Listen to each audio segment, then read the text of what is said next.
Aujourd'hui, je vais faire une vidéo sur le profil 1.4. Dans la dernière, j'en ai fait une sur le profil 1.3, donc ça va y aller pour les prochaines. Il y en a 12 au total de profils.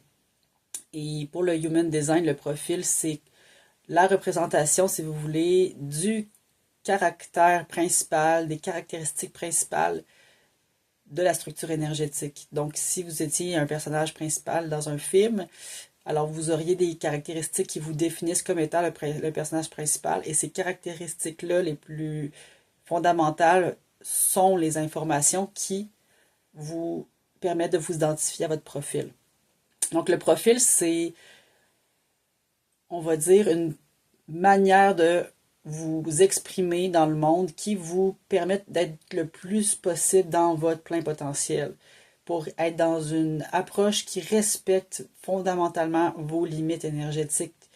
Et les caractéristiques, c'est des traits de personnalité, c'est des traits de caractère qui vous permettent d'être à l'aise, de pouvoir vous détendre, de lâcher prise parce que vous reconnaissez progressivement ces traits qui ont toujours fait partie de votre énergie, de votre intuition, de vos mouvements instinctifs.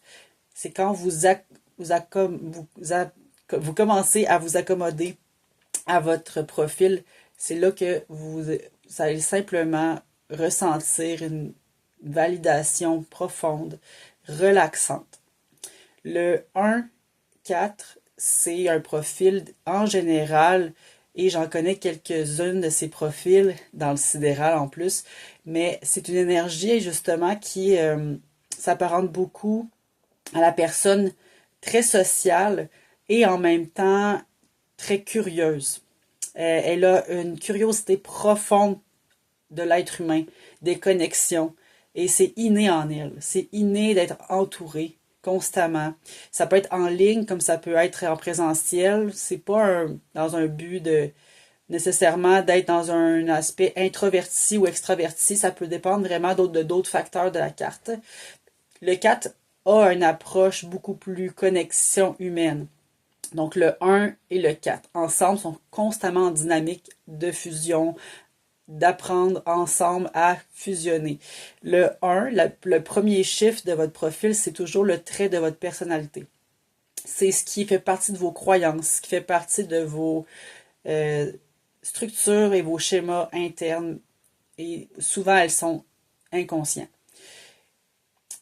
En même temps, dans ces traits-là de personnalité inconscients, ils peuvent souvent se révéler rapidement quand vous commencez à travailler votre carte. Vous prenez conscience, en fait, en les étudiant, en les nommant, que ça fait partie de votre personnalité, et vous avez souvent eu l'impression que ces traits-là vous ont suivi longtemps, surtout dans des moments où vous avez vécu beaucoup de tensions émotionnelles. Le premier chiffre, c'est ce qui va être un déterminant pour vous identifier, vous sentir en tout cas connecté à une partie de vous. Et ces traits-là de personnalité, ça ne veut pas dire nécessairement que c'est quelque chose qui est indéfiniment présent pour le reste de votre vie, mais c'est plus sur quelque chose qu'en ce moment vous travaillez à conscientiser pour vous en libérer. Mais ça vous amène aussi à vous libérer d'un poids énorme et à reconnecter avec votre essence. Le 1, c'est un chiffre qui est le premier de les 6 du profil. C'est un chiffre qui est le départ. C'est que quand on intègre l'information du 1, on s'associe rapidement à cette identité qui est constamment à la recherche d'informations. C'est une énergie qui est constamment dans la recherche et dans la compréhension des racines de l'information autour d'elle. Ça peut être sur plein de plans. Ça va dépendre de ça aussi dans la carte. Il y a des informations que vous allez pouvoir approfondir aussi par rapport à quel type d'information qui vous stimule le plus. Mais le 1 est constamment stimulé par la recherche, par la compréhension d'une manière très complexe d'une certaine forme d'information. Ça se peut elle se rend spécifique à une information très précise et très approfondie. Ça se peut qu'il y ait plusieurs champs d'information qui sont approfondis. Ça va dépendre de plein d'autres facteurs. Et le 1 a une curiosité inassouvie. C'est constant, puis c'est un pilote automatique. ça fait partie d'une motivation profonde, souvent qu'on n'a pas tout le temps conscience. Au moment où là, on l'intègre, on comprend de plus en plus pourquoi on avait tel fonctionnement qui nous suivait par rapport à nos relations, par exemple. Envie de connaître en profondeur.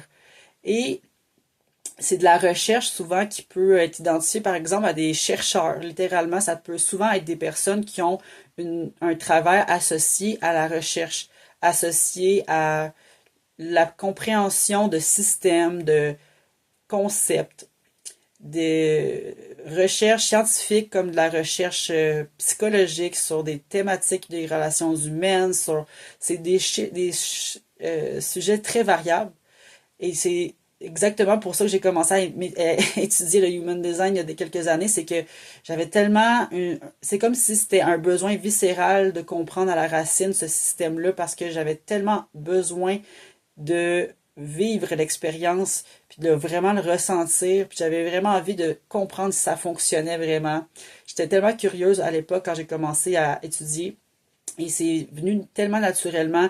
Je mettais beaucoup d'heures par jour à écouter des entrevues, des formations sur le sujet, et c'était comme pour moi mon moment où je pouvais m'offrir du temps de qualité. Et je faisais pas ça comme pour me former dans un but de devenir quoi que ce soit. C'était pour mon intérêt personnel. Et ben, au final, au fur et à mesure d'étudier, ben, j'ai découvert tellement de choses à travers cette approche-là. Mais moi, j'ai pas le 4 qui est un autre aspect complètement différent du profil. Donc, le 3 ça va être... Moi, c'était le 3. Donc, le 4 c'est autre chose. Le 4 c'est vraiment ce qui représente euh, toute la conscience corporelle. Donc, ça fait partie du corps physique. Ce n'est pas la personnalité. La personnalité, c'est des schémas mentaux.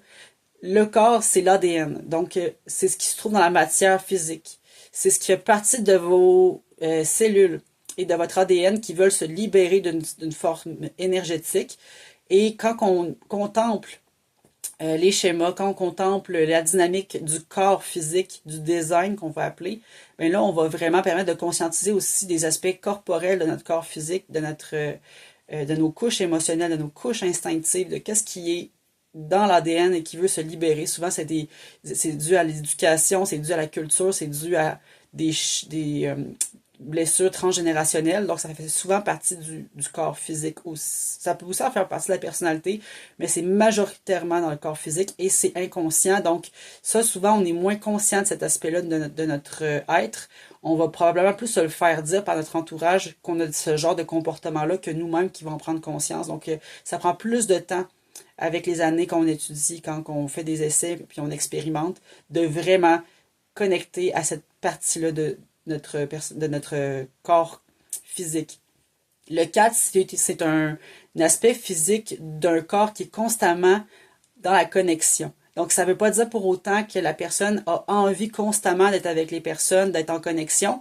Son corps le fait sans demander l'avis à la conscience, sans demander l'avis à à toute notre perception, notre cerveau. Le corps fait déjà des choses qu'on n'a pas nécessairement autorisées. Donc, quand on est dans cette dynamique-là de la compréhension, mais là, on commence à réaliser en fait que le corps a un fonctionnement aussi séparément de notre conscience, de notre esprit.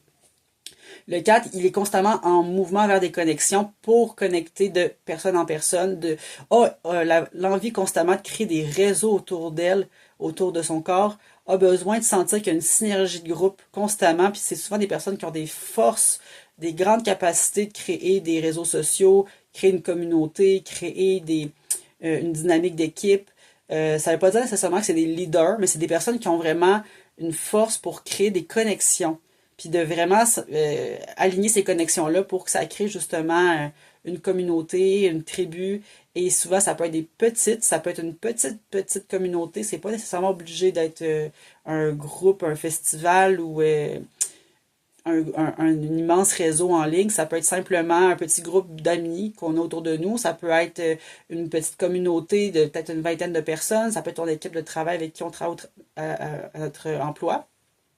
Mais c'est souvent des personnes qui se connectent à soi, qui résonnent vraiment dans la même fréquence, plus on prend conscience. Puis ça crée une dynamique vraiment élevante dans cette communauté-là. Et souvent, ces personnes-là qui ont le 1-4, ont un profil qui ont envie de creuser la relation entre chaque personne qui font partie de la communauté. Donc, c'est souvent une personne qui a naturellement, intuitivement, tout le temps eu à rencontrer de manière très personnelle chaque personne parce qu'elle a le souci de comprendre la personne, d'aller dans ses racines de la personne, d'aller dans des zones où que même la personne qui est en contact avec elle n'est pas nécessairement déjà allée. Donc, ça peut être dans sa vulnérabilité, ça peut être dans des soins, dans une conversation qui peut être difficile, même parfois conflictuelle, mais ça reste que ça crée une certaine authenticité dans la relation. Parce que le corps, il a tout le temps besoin d'être en connexion. Et le 1, étant la personnalité, elle a conscience qu'elle a tout le temps envie de comprendre, d'approfondir, d'étudier l'être humain, d'étudier et de juste être curieux par rapport à la personne devant elle aussi. Ça ne veut pas dire nécessairement que c'est une psychanalyse, une psychanalyste. Ça peut être quelqu'un qui est juste simplement très curieux de la personne sans nécessairement être un thérapeute. Là. Ça peut juste être un signe, par exemple, que les 1-4 ont souvent une tendance à être, comme je vous dis, des chercheurs, mais peuvent être aussi des thérapeutes, puis soit c'est des thérapeutes relationnels. Par exemple, ça peut être aussi des conférenciers. Souvent, c'est des personnes qui ont mis des années et des années et des années à étudier et à faire des recherches et à expérimenter, donc dans toutes les possibilités, les médiums possibles, et ont besoin de partager à des communautés leur apprentissage. C'est quoi qui les ont permis d'avoir un statut sur un sujet, d'avoir une compréhension sur quelque chose qui les anime. Et ben ça va être des personnes qui sont entourées de communautés. Donc les conférenciers, souvent, ils ont besoin d'une communauté pour se sentir écoutés, parce que ce qu'ils vont transmettre, c'est essentiel. C'est pour le collectif. Donc c'est tout le temps dans un but de contribution. Et ces personnes-là qui ont le 1-4, souvent, c'est des personnes que dans la communauté, on a beaucoup confiance en elles parce que elles ont accès à une couche plus subtile de votre être que n'importe quelle autre personne dans tous les autres profils. C'est vraiment le profil peut-être le plus connecté à l'humain. Parce que c'est ce qui l'anime le plus, ce profil-là, c'est d'être connecté puis de comprendre la personne, puis de créer du lien authentique aussi. C'est pas parce que cette personne-là a plus cette tendance-là qu'elle est nécessairement plus élevée par rapport à d'autres. C'est que elle, dans sa nature profonde, c'est ce qui l'anime pour essayer de comprendre des systèmes, comprendre des sujets très complexes et les rendre accessibles ensuite à la communauté. Donc c'est surtout dans un but de transmettre des enseignements aussi, transmettre de l'information parce que ces études ont tellement été faites avec parcimonie parce que c'est très minutieux comme point de vue, c'est très spécifique que ça va créer un message qui a beaucoup de richesse et de temps qui a été mis dans sa recherche et ça va se sentir tout de suite. C'est vraiment quelqu'un qui, même si elle a entendu une fois l'information, elle a besoin de plus pour creuser, puis vraiment, dès qu'elle sent que sa recherche est approfondie, elle est prête à le partager, elle est prête à rencontrer la communauté, elle est prête même si c'est par rapport à un sujet, ben, elle va essayer de trouver une manière tout le temps de partager d'une manière le plus visible possible. Alors le 4, dernière chose qui peut être peut-être l'enjeu dans ce profil-là, parce que oui, les caractéristiques d'un profil, ça va vous permettre de vous sentir un peu plus connecté à un personnage, si vous voulez, à un rôle. C'est pas le but d'être quelque chose d'autre, d'être un personnage, mais c'est plus une métaphore. Puis quand vous associez ça à une métaphore, ces caractéristiques-là, ben ça va vous donner un sens d'appartenance à ces caractéristiques. C'est simplement dans ce but-là, parce que c'est vers cette appartenance-là que vous allez commencer à créer plus de conscience en vous sur ces traits. Parce que vous allez déjà sentir qu'ils font partie de vous, mais là, vous allez les réveiller peut-être à un degré plus approfondi. Et les enjeux qui peuvent apparaître dans ce profil-là, c'est que ces enjeux-là, ça arrive quand, justement, on n'est pas au plein potentiel de ces caractéristiques. On n'intègre pas parfaitement. Et on n'est pas encore prêt. Ça se pourrait aussi qu'on ne soit pas encore prêt à intégré.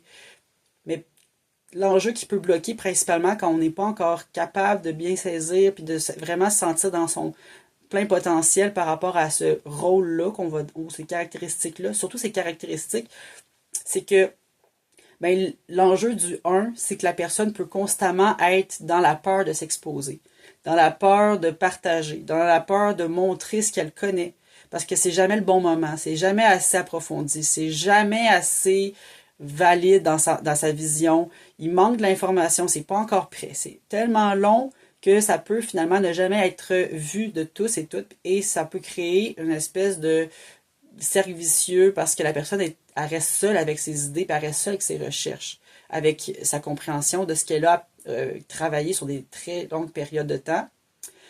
Donc, ça peut être un enjeu qui arrive la plupart du temps pour les 1. Moi, ça a été ça longtemps, comme j'ai eu la peur de m'exposer parce que j'avais l'impression que j'étais imposteur, que j'avais pas ma place, en fait, à être vue, à être entendue.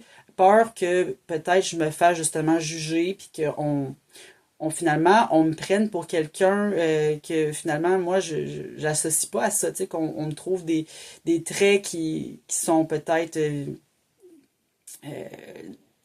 disgracieux par rapport à qui je suis, des traits qui peuvent même être violents. Ça peut être tellement différent qu'est-ce qu'on peut recevoir comme retour quand on partage sur quoi on travaille. Puis, ben, ça va jamais plaire à tout le monde de toute manière. Et plus en plus, on se connecte juste à ce sur quoi on travaille, ce sur quoi on fait de la recherche, puis que ça nous fait du bien, puis que ça résonne en nous, c'est l'essentiel, c'est ça qui va être transmis. C'est cette fréquence-là qui va être transmise. Puis si, par exemple, ça fait réagir, ben, en fait, c'est bon signe.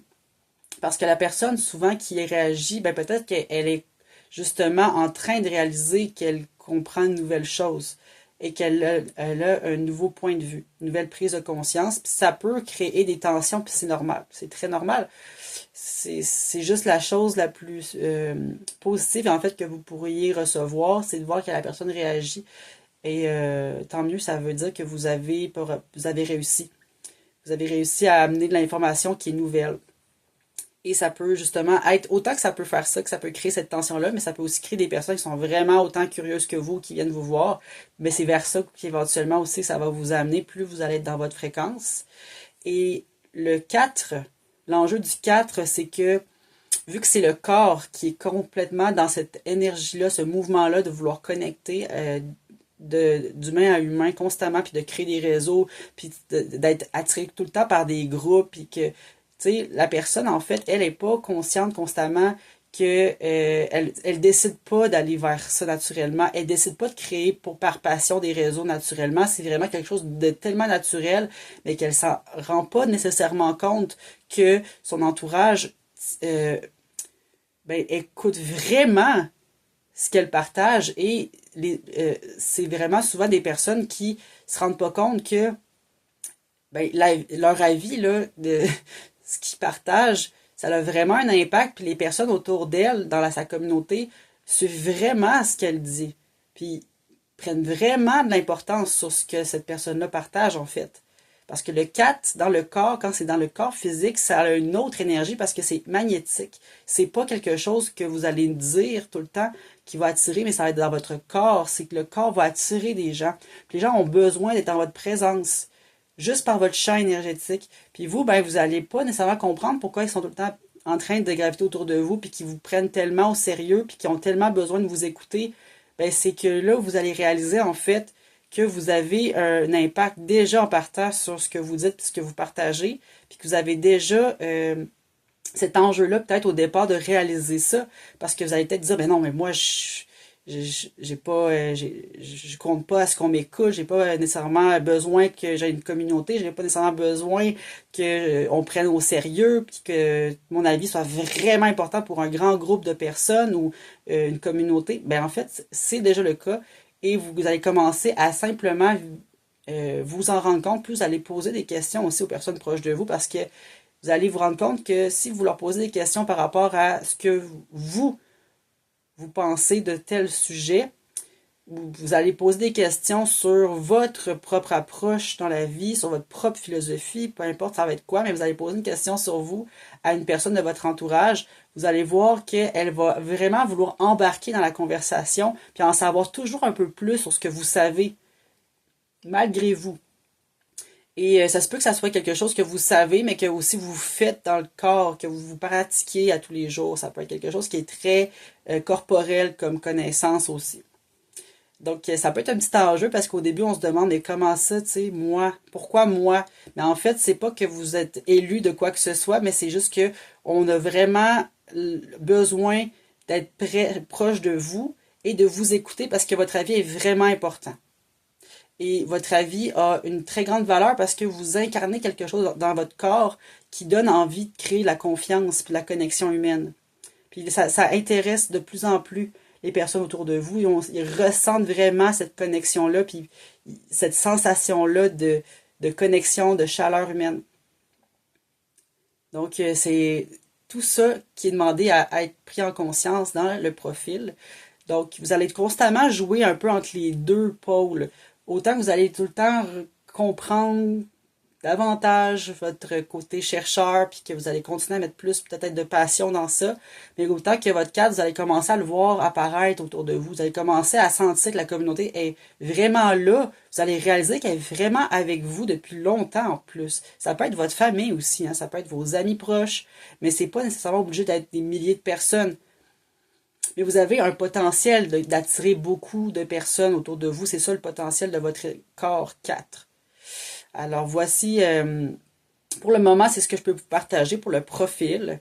Mais bien sûr, pour le profil, c'est toujours important aussi d'associer votre profil à votre autorité, parce que votre autorité, c'est un peu comme votre boussole énergétique, celle qui va vous permettre de vous guider à travers les relations. Ça peut être vraiment important que vous preniez un pas de recul pour aller reconnecter à cette autorité-là de votre carte. Et bien sûr, j'ai les vidéos des formations gratuites précédentes qui vont pouvoir vous aider à connecter avec cette autorité-là.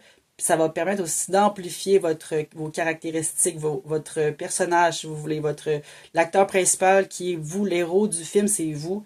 Et c'est à vous de faire ces choix-là, c'est d'aller travailler ces aspects-là de vous, parce que c'est que vous qui avez le potentiel de l'expérimenter au quotidien. J'espère que ça vous a plu cette vidéo. Si jamais vous voulez recevoir votre carte sidérale ou tropicale, n'hésitez pas à m'écrire dans les commentaires. J'ai l'adresse courriel juste en dessous. Et ça va me faire un plaisir de vous accompagner si vous avez des questions. Bonne journée.